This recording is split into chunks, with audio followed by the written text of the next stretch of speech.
Hello and welcome to week 7 in biopsychology, and here we are, drum roll, midterm time, midterm grade time. So this Friday I'll be submitting midterm grades. I just wanted to quickly go over what my strategy is in that.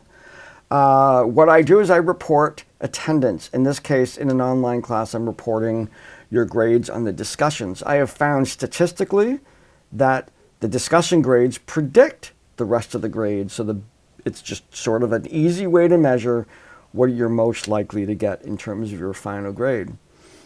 I do that because there are heavily weighted assignments in most of my classes. There's projects and whatnot at the end that doesn't apply to this particular class, but most of the time. So I'll be calculating your discussion grade and using that to report your midterm grade. Now, that said, a midterm grade should be seen for what it is. It is simply a dialogue to open up between professors and their students to inform who's heading down the wrong path and who isn't. So it's an opportunity for professors to say, or teachers to say, you're not doing as well as you could, and we're approaching the point of no return where there won't be enough time, or it's not really worth making the effort to try and save this one. The leg is broken on the horse and it's time to shoot it. Now that said, it should engage a dialogue. It's not a condemnation. It's not telling you you're a failure. It's simply a wake-up call that should initiate first you to look into the class to see what's missing. If you don't know already, don't go to your instructor saying, what am I missing? You should be much more aware of that than we are. So you go and look what's missing, what are you having, and then reach out to your instructor. We're nice, we're friendly, we want to help, and we will help you to guide your efforts more productively. You may know and say, yeah, I'm staying up too late, I'm working too much, I'm going through this thing. There you go, that's what's happening. And maybe you need to make some bigger decisions in terms of, are all these classes, do you need to drop a class to give yourself more headspace? Whatever it is, have that dialogue. This is what the midterm grades are all about. Now I gotta tell you, this class is doing really well, so I'm not anticipating very much issues here.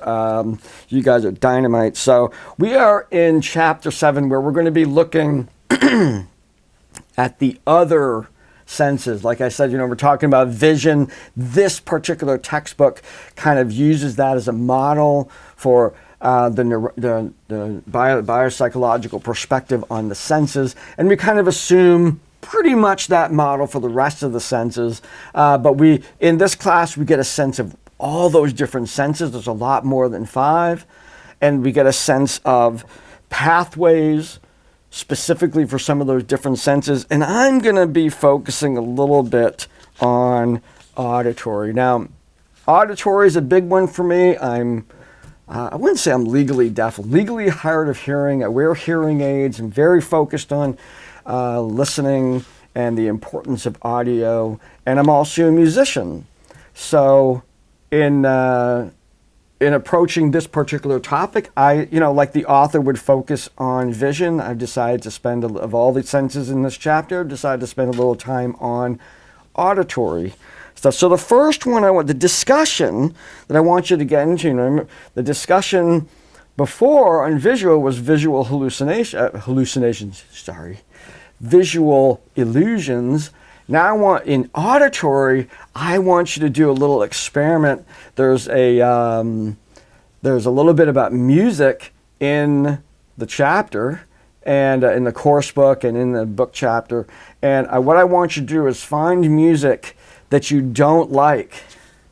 For me, it's actually, it's really hard now because over time of actually doing this assignment and then, going out there and trying to listen to different music, I kind of like it all for some reasons. And that's kind of my point. Pick some music. For me, it used to be opera.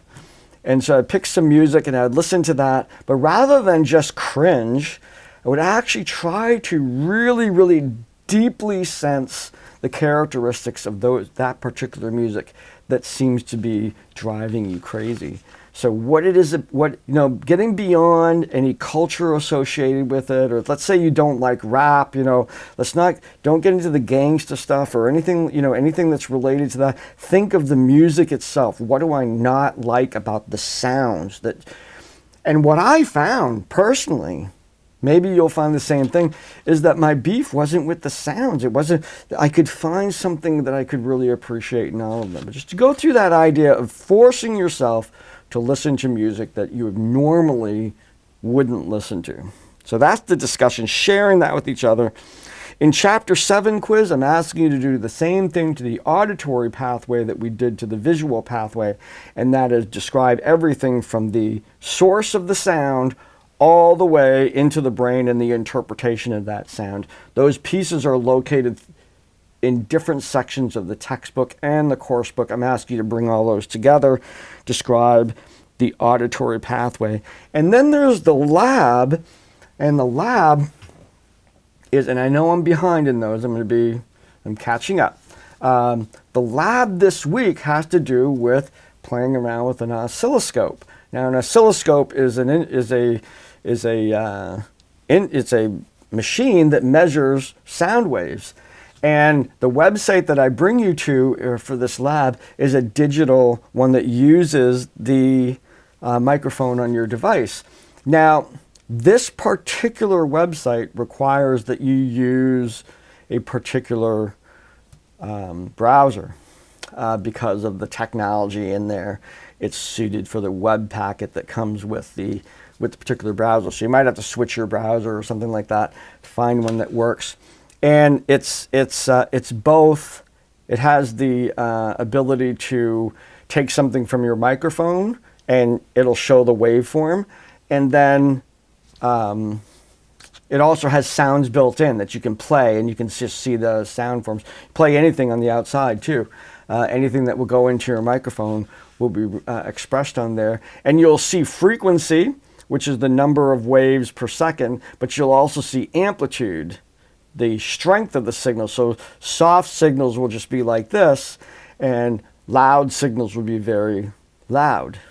And then I'm asking you to capture a piece of you saying your name. There's a freeze button. You kind of have to practice that a little bit and capture and get a screenshot of part of your, say in my name, Mark. If I capture the R, it seems, what is that? What does that look like? What can I see in terms of frequency and amplitude for that particular sound in my in the sounding of my name? So just kind of fooling around with that online tool.